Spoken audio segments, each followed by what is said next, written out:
Hello, and welcome to another episode of the Football is Fixable Alright podcast. And Dan's ditched me this week. I've got Cess here, and I've got an answer for last week's episode. Is that the way you're looking at me, Cess? Is that? Yeah, I've got a few things to say, to be honest. I leave you guys for 1 week, and what happened? There's a storm in your eyes at the moment. Yeah, Dan's ill, apparently. He's unwell. Yeah. He's not willing to be here to answer. All of a sudden, yeah. The thing is, I can explain, right? It was all Dan's idea. It was all Dan, right. Yeah, it genuinely was. So he thought we should, whilst we had the studio to ourselves, let's just make it Arsenal and Man United based. So fixing World Cup qualifiers for 5 minutes, and then straight away Arsenal, Man United. In fact, actually, let's start with the World Cup qualifiers. Did you like our fixes? No. That's terrible. You wanted, in the time that players have a break, you decided to make them play more football in that time. That was your fix. Oh, yeah. Yeah. Oh, okay.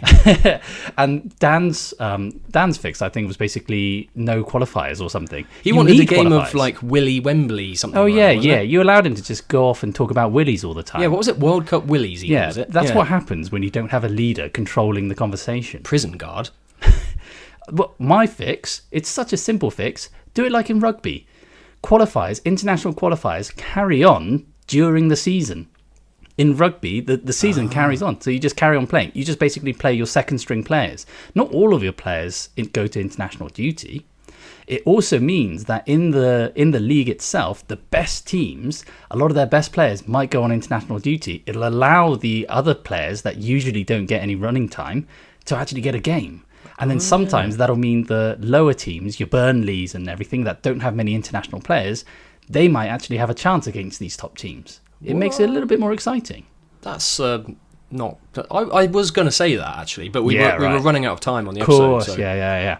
Well, and then the Arsenal-Man United thing. I mean, what on earth made you decide on Gabriel as one of the two centre-halves of an all-time Man United-Arsenal 11? Yeah, you weren't here, right? So I had to do everything. It was your decision. It was your decision to put Gabriel in there. Yes, but that was just because I couldn't let Dan have Vidic and Rio Ferdinand. So you didn't choose Adams or Campbell? Yes, right. Okay, in the post edit situation, which I was alone in, by the way, because you weren't here. I was slapping myself in the face. I was just like, why did I pick Gabriel? I love you, Gabriel, but Sol Campbell's got to be in that team for me. I would say Gabriel. I would choose Saliba over Gabriel.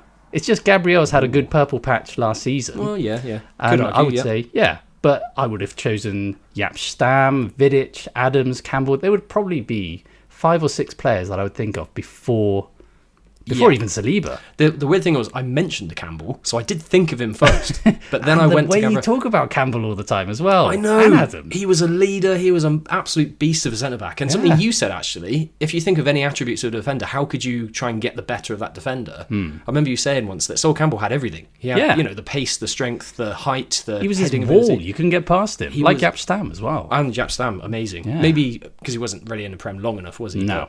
I would probably If can I go back? No, no. That's in the ether, in the world forever now. Now you're one of those people like Robbie, like Rory Jennings, the YouTube guys that we always say, oh god, they're so biased and their ideas are so idiotic. Now you're one of them. I deserve to have my pay deducted a little bit. I'll allow it. Okay. Yeah, because I deserve that. We're better than that on this podcast, aren't we? Yeah, well, you didn't have level-headedness, an unbiased outlook. You just kind of lacked creativity and objectivity. So what you're saying is it's your fault. Oh, yeah. That's a good point. Right. You heard it here first, folks. Now we've cleared that one up. Yeah. Thanks, Dan. Can I get into what's happened this week? I want to bring in an off the post, if that's all right, Cess. Oh, yeah, let's do it.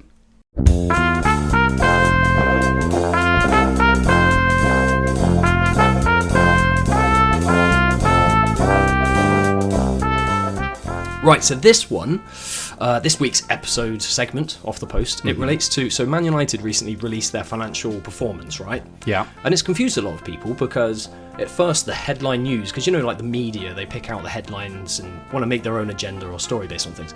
And it was Dan bragging, actually. He was the one kind of forcing this one. Oh, look how much revenue we've generated at Man United. We're still, even though we're down in the dumps and we're rubbish and all that kind of stuff. Record revenue, I'm quoting. Yeah, I'm pretty sure that's what they said. Yeah. And they made record revenues and all this kind of stuff because they're a big club, right? But also, did you know that they're in over £100 billion of debt or something ridiculous like that? 100 billion? Not a billion. Not £1 billion. Okay, yeah, it was 1 billion. Yeah, I thought so. £1 billion. So the club took on an extra £105 million of debt on top of their other debt. So it's made it over 1 billion now, right? Wow. I mean, it's gotten to the point where it's just unfathomable numbers now, isn't it? Yeah. It's just another 100 mil. It's just Dr. Evil saying 1 billion, gazillion, all that kind of stuff. It's just crazy. But some of the comments underneath, so these were posts across like BBC and various others, on social media, right? Yeah. And the comments underneath from United fans, but also rival fans getting, jumping in. I picked some of the best ones out. Okay. So one just was simply saying, the canteen savings are kicking soon, guys. Don't worry, it will be all right. Yeah, those few thousand that they'll say. Yeah. Those lunches they took away from their own staff. Yeah. Another one, I related to this one, right? So someone called John, not our John. Okay. He's not juicy enough yet, but I do like this comment. Meanwhile, I'm overdrawn by £8. You'd think I'd stolen $1 million from Santander. Yeah, they make a big deal out of that, don't do. They? And you'll get charged. You get all these letters and emails. Oh, we're going to charge you. Yeah. God, unbelievable. We don't have record revenues, do we? Exactly. Yeah. So it's not very thoughtful, is it? A few other great comments picked out here. So someone called St. John. I don't know if he is actually a saint, but we'll go with it. Yeah. It's going to be difficult to repay that in the Championship. I quite like that one because United might get relegated. That's true. They'll play with City down there, wouldn't they? Yes, when they're absolutely. Yeah. I did particularly like this one. Deduct Everton 10 points now. I mean, yeah, that's basically it. That'll be coming up in the next couple of weeks, I suppose, wouldn't it? We'll be punished again for something, I'm sure. And you deserve it. Going into that much debt, Everton needs to be punished. Yeah, we went over by 20 mil, so we deserve it. Yeah, absolutely. And then this one, just to round it all off, it's quite poetic. So someone called Max said, profit is vanity, cash flow is sanity, performance on the pitch is a calamity. Wow. And there's my off the post. Right, I know. Right. Thanks, James, for that off the post. Thanks, me. No one thanks me for all these things, Quite rightly. We have to thank John and Coops and all that stuff. But we don't have to thank them. We're not paying them. They're doing all this for free. We haven't told them we're not paying them, right? Yes. Yeah, it's all right. I'll edit this bit out. I was going to let you handle that bit, if I'm honest. I might just do a Dan and be ill on that day, so you can explain. But yeah, no, Pep. So in the build-up to the weekend we just had, the game, so we had the Arsenal-Man City game. We won't reveal the score here because we don't want to spoil anything, obviously. No, it's not because we're recording before the game or anything. No, not at all. But yeah, Pep was in the pre-match press conference, basically. He was asked about, looking at Arsenal and how they've spent a lot of money and look like they're fighting for the title and that sort of stuff. And Pep essentially has made a little bit of a jibe, really. So he's kind of saying that, well, if Arteta wins the league this year, it's down to the money he spent, not because of his managerial ability and all that kind of thing. Right? Which is a bit of a jibe because he's being sarcastic. So, I mean, at least we haven't had to break all of the financial fair play rules in order to actually get there in the first place. Yeah, that's very true. We are PSR, whether you agree with PSR or not, we are within the rules. Yeah. So, take that, Pep. That is true. I do also want to have a little moan, but it's not as serious as that kind of thing. I moaned a couple of episodes ago about the striker Barry. The Everton striker. Yeah. I predicted that Barry would be no good because of the name Barry, and guess what? He's no good. Is he no good? He's no good. Oh, he no good. Okay. I've seen him play. And I just thought, he's nothing special. I mean, he's young. He's 21 or something like that. So yeah. I know the best is yet to come. But I don't think there was anything great where it was before. And now you've got Beto being chosen ahead of him. Do you know how bad you have to have Beto ahead of you in the rankings? Well, he's just Beto, isn't he? Whee! Yeah, I don't really know how to sort of come at you with this one. Yeah, they're both. I don't want to be belittling of Everton. How can I? I'm belittling of Everton. Oh yeah, you are. Yeah. Yeah, they're pretty rubbish, aren't they? Yeah, I mean, we still do well enough without decent strikers, and we sold Calvert-Lewin, and he already scored a goal. Yeah, he's flourishing now. Yep. Yeah, he was being held back clearly. Yeah, exactly. Take it back, everything you've said about Dominic Calvert-Lewin. But yeah, I don't know. I wonder. We fixed player names last season and stuff, and that's you mentioned about Barry not being the right name. Yeah. Do you reckon it's like that is the thing holding him back? Do you reckon it's like the name? Is it his name that's making him? There's a lot about the modern footballer that I think needs to be fixed in general. So not just the names. We're getting into the whole modern footballer. I mean, this is that's something to fix. Yeah, that's a big fix. All right, let's do that today then. Let's do it. Right. So what's your problem with like Barry in general? Is it the name then? It's the name. Yeah, like we said with the player names thing from last season. If you have a terrible name, then you're going to be a terrible player. If you have a terrible name and are a good player, you become a terrible person. Like John Terry, for example. As a human being, you become a terrible person. Because he doesn't have a good footballer's name. His name's He's just Terry. called John Terry. It's two very common first names. You're not called Ronaldo, are you? You're not called Lionel Messi. You're called John Terry. But he's a great footballer, so he becomes a terrible human being. Gotcha. Right. Yeah. So I've had a look around in the Premier League, just in the Prem this season, just to see the state of the names, basically. See if our fixes from that episode has come in at all. Yeah. And I reckon it's gotten worse. Really? Yeah. You've got some things. There's a Japanese player for Spurs called Kota Takai. Okay. Now, that wouldn't really mean much to you, but Takai means expensive. Now, he costs 5 million. Oh.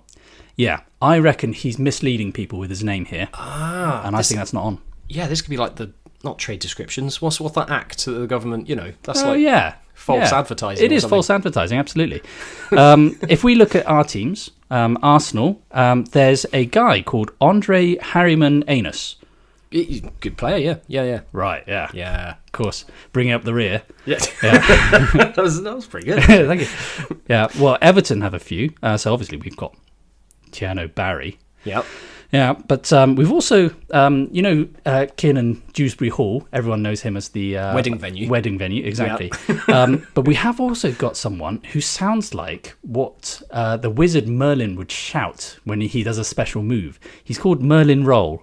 The Merlin Roll. Have you not heard of that? That's like folklore. You can imagine him shouting it out when he rolls. Merlin Roll. The Merlin Roll. Yeah. Man United have one, you know him well, Aidan Heaven. Yes, yeah. From our youth team, they set him up. Yeah. Now Heaven plays for the Red Devils. Yeah, so he's kind of joined hell, really. He really has. Yeah. Can we mention that on the podcast? Right does that need is that blasphemy? I don't know. A little bit. Yeah, it's fine. A little bit's fine, isn't it? There are some that are quite good. There's a Palace player called Maxence Lacroix. Ooh. Now I think that's a pretty good name. That's not for a footballer, though, is it? I don't know. It just sounds so cool. I don't know. I could let him it's like an aftershave, isn't it? Like a really expensive aftershave. I could let him offer that, I think. Yeah, actually, yeah. It's got quite a flamboyant name, so I suppose you allow it for that, wouldn't you? Yeah, it's better than Chelsea have a player called Ted Curd. Ted Curd? Curd, yeah. Oh, that's unfortunate, really, isn't it? It really is. There's some funny names. You've got the keeper for Sunderland, who sounds like a dog barking. He's called Robin Ruffs. Ruffs. Now, you try to tell me how to pronounce it. Roefs. No, I think you pronounced it correctly. Yeah, actually. I think that's how the whole world would pronounce that. Yeah. Yeah. Ruffs. And you have to really elongate the as well. Yeah, That's how it's... some of them, I don't really know how to pronounce it, so judging by how it's spelt, I think this is how it is. You're going to get a censored, Sess. I hope not. Yeah, but in Leeds, they've got a player called Ilya Groove. Oh, but it's sounds like a band. Yeah, Gruev. Groove. Yeah, it's groove, isn't it? Yeah. Yeah. You've got Jeremy Doku for Man City. Doku means poison in Japanese. So he's Jeremy Poison. Jeremy. Oh, maybe that's why United aren't doing very well at the moment. What, because a Man City player is called Poison? Oh, maybe that's why Man City are not doing very well at the moment. Yeah. Well, there's keeping in line with the tradition of some of these Brazilians that just choose a random English name. Like, we've had Joe and Miranda and Fred, all these things. Keeping in line with that tradition, Fulham have Kevin. And Nottingham Forest have John. Just John. Not our John. Not our John, no. A Brazilian player just called John. Wow. Yeah. I mean, they literally have the best names growing up, and they decide to choose John. Yeah. What's wrong with these people? I know. Yeah, they normally have like 5-6 names, and they're all really cool. But then, I'm going to call myself Kevin. Oh. Yeah. I mean, all of those players you just listed there are really destined to have some unfortunate circumstances. They really are, aren't they? Yeah. There's I'll give you a couple more examples, and then we can move on. Everyone seems to have forgotten about areola for West Ham. Now, areola means nipple, doesn't it? That's the bit around the nipple, isn't it? Is the it? dark skin. Yeah, that's the areola. Is it? Yeah. I didn't know that. Yeah, okay. Everyone seems to have missed that point. Similarly, Kevin Schade for Brentford. Schade means like too bad in German. Like, oh. Schade. Yeah. Right. Yeah, so he's called Kevin. Oh, too bad. Yeah. Seriously, man, what are the parents thinking? I know. Do they know that they're never going to make top-level footballers? They'll never make it, exactly. The best one is Wolves. You've got a guy called Kiana, whoever. Kiana, what? Whoever. Whoever who? Oh, that's him. He's that's whoever. his name? Yeah, he's whoever. Yeah. I mean, right. He's called, it's Hoever. Whoever. The parents just not, be bothered to name? Yeah. What are you going to name him? Whoever. Yeah, but what are you going to name him? Whoever.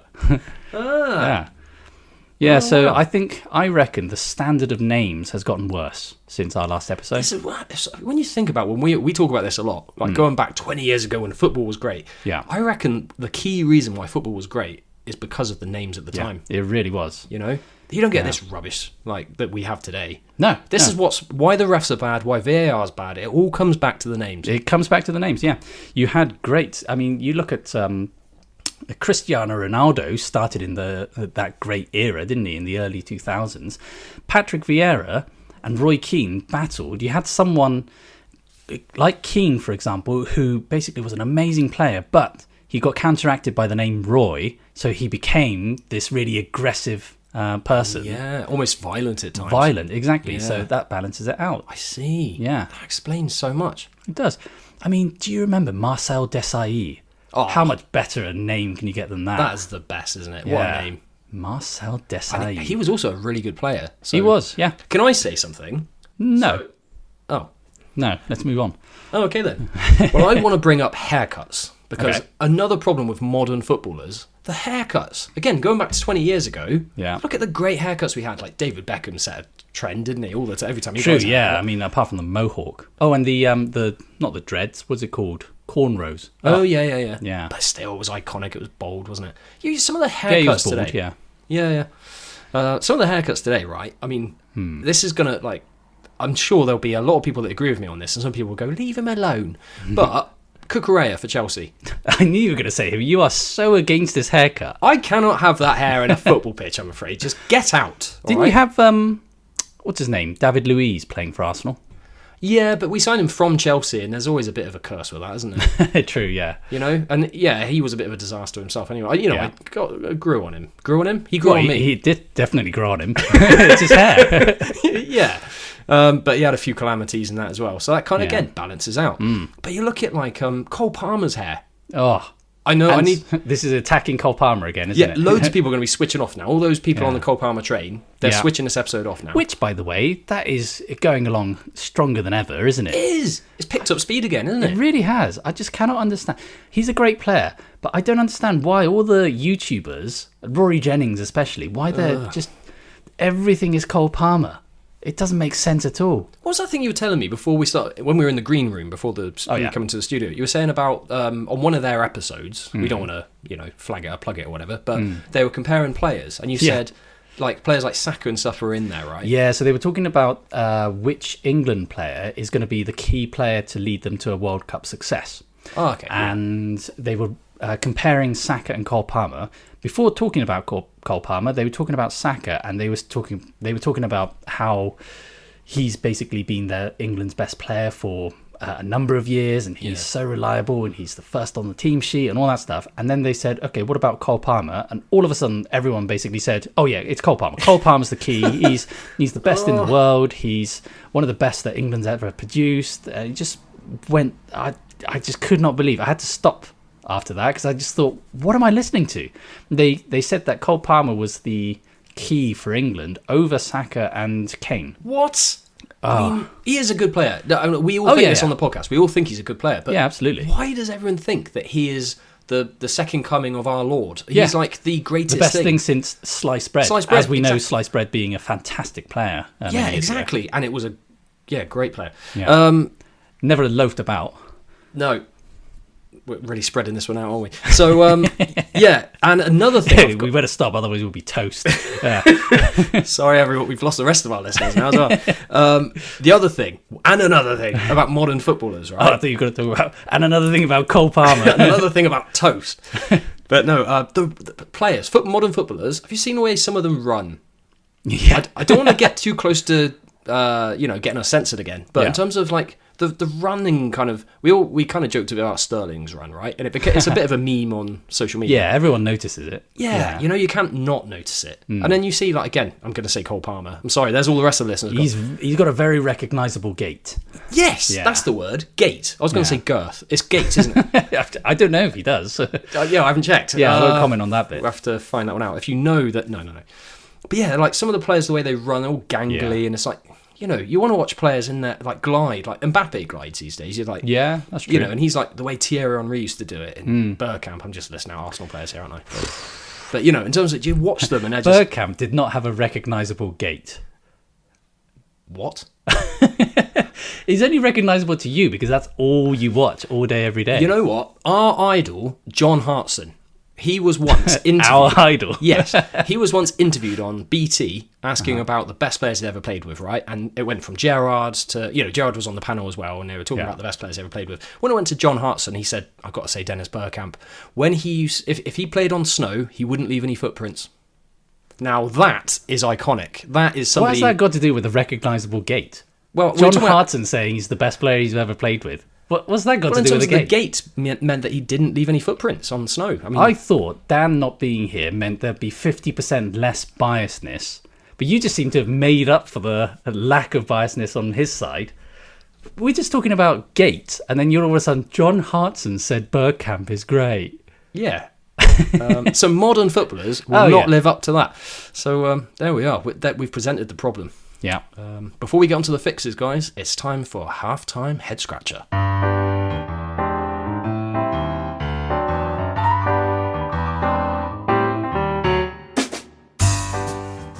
Hello again. I hope you're enjoying your gym session. It's time for your halftime head scratcher. I give you this question with a degree of reluctance, given it relates to Arsenal. But which ex-Arsenal footballer missed several of their European away fixtures due to his fear of flying? I'll tell you the answer after this break for commercials.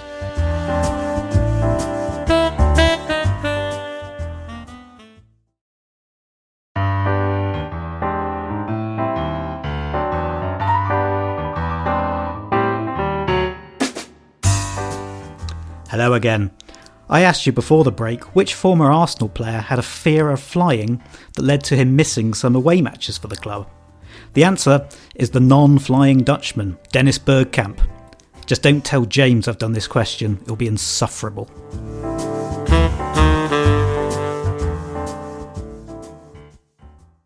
Cheers, Coops. Oh, it's brilliant to have him back. We have, grateful for John who filled in last week, but Phil who?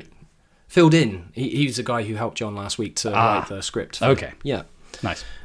So, getting into fixing modern footballers then, Cess. I mean, where do we start? Well, let's start with the names, because that's a thing that was kind of a leading thing from last series. Yeah. I reckon quite quick fix, just to focus on the Brazilians, because Brazil is an iconic nation when it comes to football, isn't it? And they kind of lead the way in terms of coolness. You had your Ronaldos, Rivaldos, Ronaldinhos, Rivellino, Carlos Alberto, Roberto Carlos. Yeah. You had all of these ones. Now what they seem to do, I had a Brazilian friend who told me that they basically kind of pick a name and they just go for it. And Pele was one of them. He had like 6 or 7 names, very cool names, but then he just went with Pele as a nickname. Oh, okay. And a lot of them do that.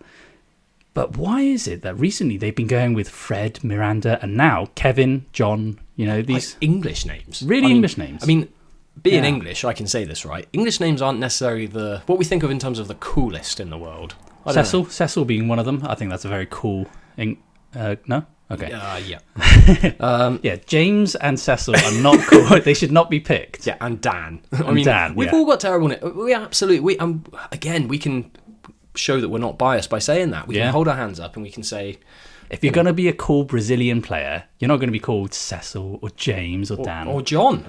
John. Yeah, exactly. Sorry, John, but no. Stick with your names. It's so iconic. Yeah, we look up to your names. Yeah. I'd love to be called Ronaldo. Yeah. My Brazilian friend called me Cecinho.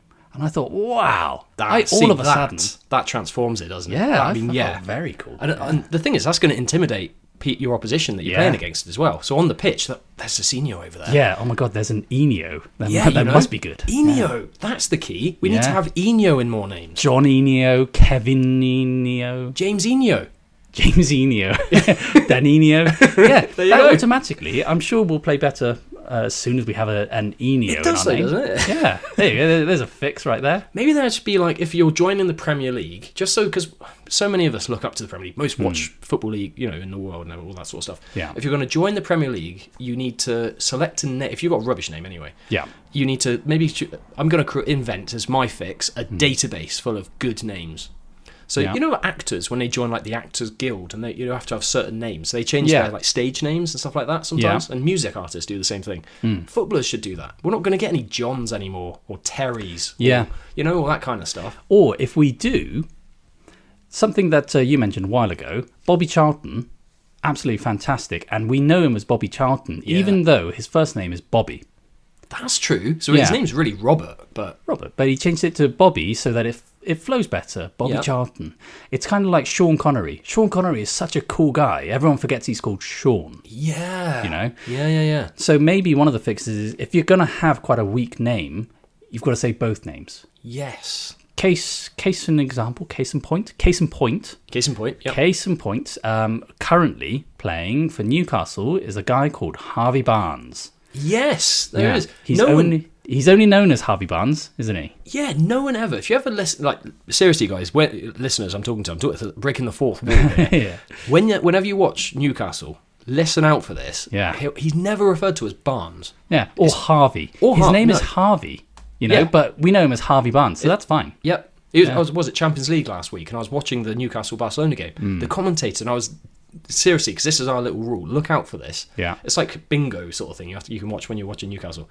They say Harvey Barnes every single time. The commentator will. Yeah, it's amazing how they never. It's like they're not allowed to say Barnes. Yeah, basically, if you say Barnes, everyone will be like, "Who are you talking about?" Who's that? Harvey Barnes. Yeah. So if you have a rubbish name, then you have to it has to be complementary to your other name. Essentially, so you have two names like Bobby Charlton, Sean Connery. They have to go together to make it iconic. Yeah, I agree with that. You have to have an iconic name. Footballers are idols, right? People look up to footballers. Yeah. We can't have these guys wandering around with rubbish names. Definitely. I agree with that. And it will help their game as well. They'll be better players for it. Yeah, we're doing them a favour.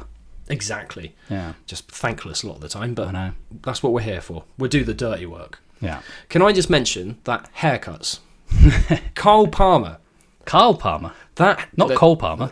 Oh, yeah, that's the point. Cole Palmer, his brother. Yeah. Cole Palmer's haircut.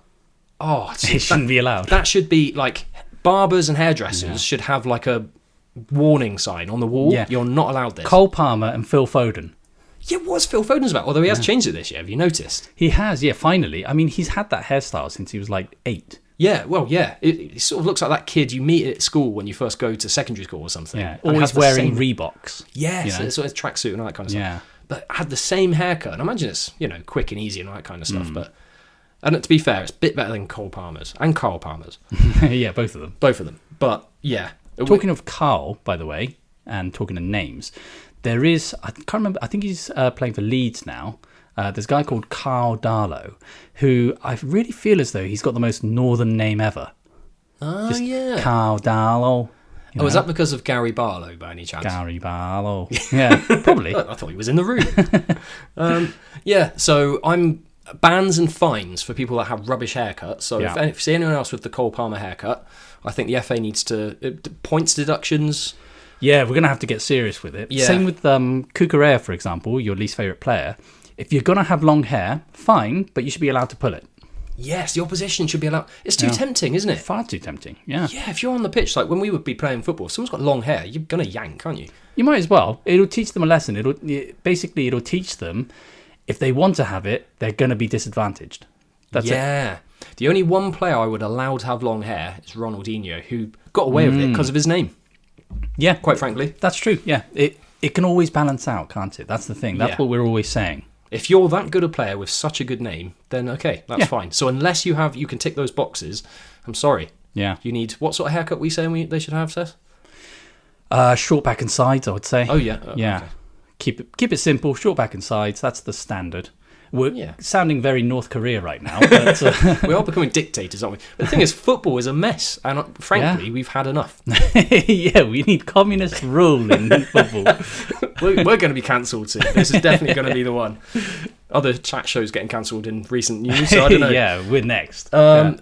Finally, I've got to put this out there, Seth. We can't finish the episode without... How do we fix running? What do we do? The real problem, we mentioned Sterling earlier and Cole Palmer. Oh, you know what? Sterling first. He always runs like he needs a wee. Like he's really desperate for a pee. And yes. That's what it is. Just go and have a wee and then come out and you'll be fine. Yeah, stop running like that. I mean, yeah. I think if it looks like you're not putting an effort in, if it looks like you need a wee or you're just kind of strolling around like Cole Palmer... then I reckon they need to change. They need to be taught lessons maybe after their training sessions, stay behind for an extra hour or something. Yeah, like they have like diving lessons, right? So how to make sure you fall to the floor and get a foul. Yeah. Teams, by the way, I'm not making that up. That's the Ashley Young school of diving, isn't it? There we go. Yeah. Genuinely, I've spoken to someone who used to work in an academy and said they have training in some academies around the country that actually train their players on how to dive. I mentioned this on a couple of seasons ago on an episode. Yeah, it is something which it might be a conspiracy, but I have heard it from a source that used to work. Italy got caught, didn't they, before a World Cup or something, practicing diving? It wouldn't surprise me. Well, I mean, do they need to practice? They're great at doing it. No, that's true. Yeah, au naturel, really. They're so emotional anyway, aren't they? They're usually on their knees. Mamma mia. Exactly.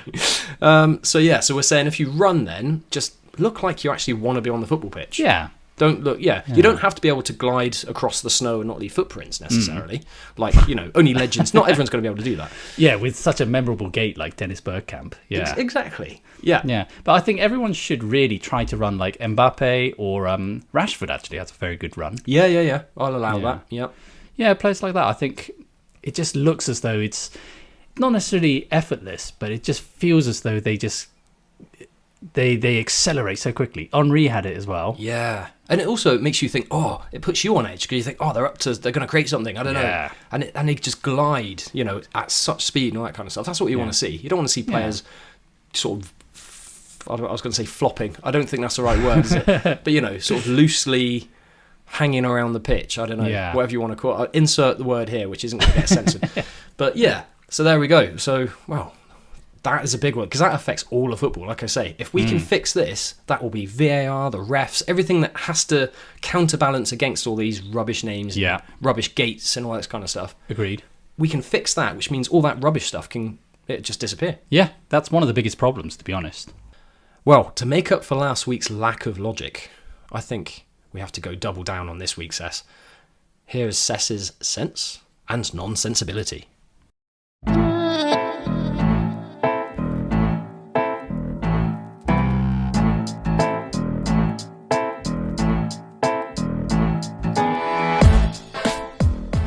This week, I'd like to talk about the penalty box. Now, we've all gotten used to the idea that the penalty box is a rectangle, similarly with the 6-yard box. They're rectangles. However, if you think about it, it shouldn't be a rectangle. You've got the centre circle, which is a circle, so that you are an equal distance away from the centre spot when the first kick is taken. When a penalty's taken, you've got that tiny little semicircle on the edge of the penalty box to stop people from getting too close, so that everyone's an equal distance away from the penalty spot. However, it's not even a semicircle, it's even smaller than a semicircle, just to account for the 18-yard penalty box. It doesn't make sense. Why is the penalty box a box? It should be an entire semicircle, so that everyone will be an equal distance away from the keeper. It makes no sense. Otherwise, you'll be 18 yards away from the penalty spot, and then about 25 or 30 yards from the diagonal corner of the penalty box. Why can't we just have a semicircle? And that is my sense and nonsensibility.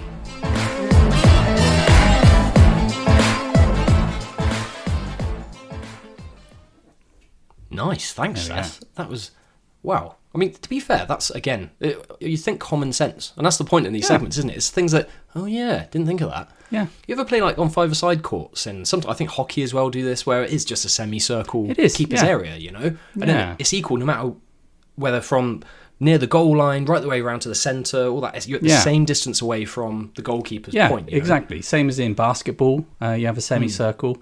Yeah, even in when you take a corner, the corner spot is a or a quarter circle, I suppose. Isn't it? Yeah. It's never straight lines, but then the penalty box, we just kind of gotten used to this idea. Oh, it's a box, but why? Yeah, why? That's a good point. It's geometry, is what it is. It is. Well, completely. It's poor geometry, is what it is. Poor geometry. Yeah. There we go. That's sense and nonsensibility for this week. Thanks, S. So there we are. We fixed modern footballers, SS, and we did it without Dan. To be fair, you know, he would have held us back, wouldn't he? He really would have. Yeah, I think the fact that I only had one of you guys to have to contend with, I think that actually worked quite well. When there's two of you, it's just so difficult, you know? Yeah. It's like teachers when they've got big classes of misbehaving children. Exactly. Did I just put myself... Right. I think now is time for some fantasy football talk. Good idea. Here is John's Juicy Tips.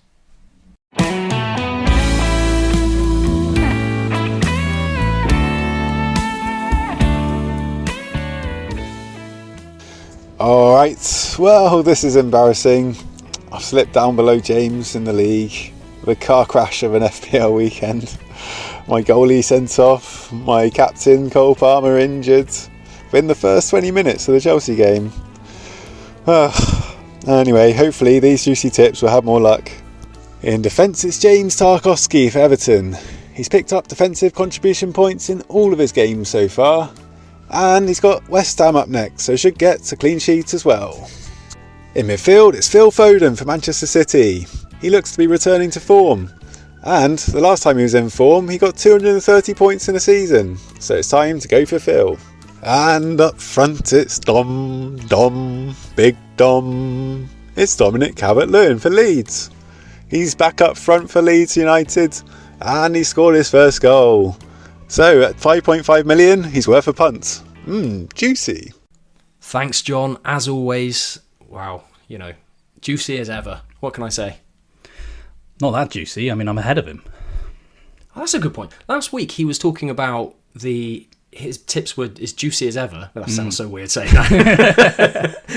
Because it was like 32 points. So the players that he recommended for each of the positions that he recommends, right? Yeah. That was the most points that he's at, 32 points from the players that he suggested.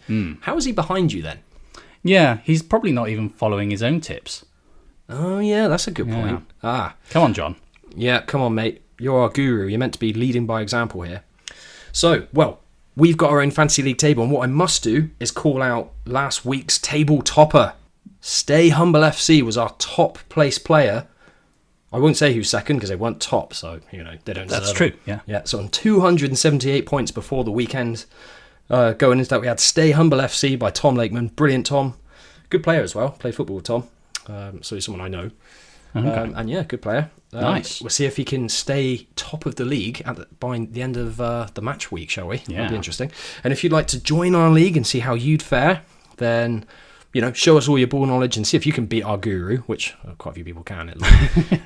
Enter the code SD4GZV and see if you got what it takes. Well, there we are, folks. Another big one fixed here, and us two show the way forward, don't we? Yeah, leading by example. Exactly. This Dan just doesn't see it. Anyway, have a great week, everyone. Enjoy the football, and it's a goodbye from me. And it's a goodbye from me.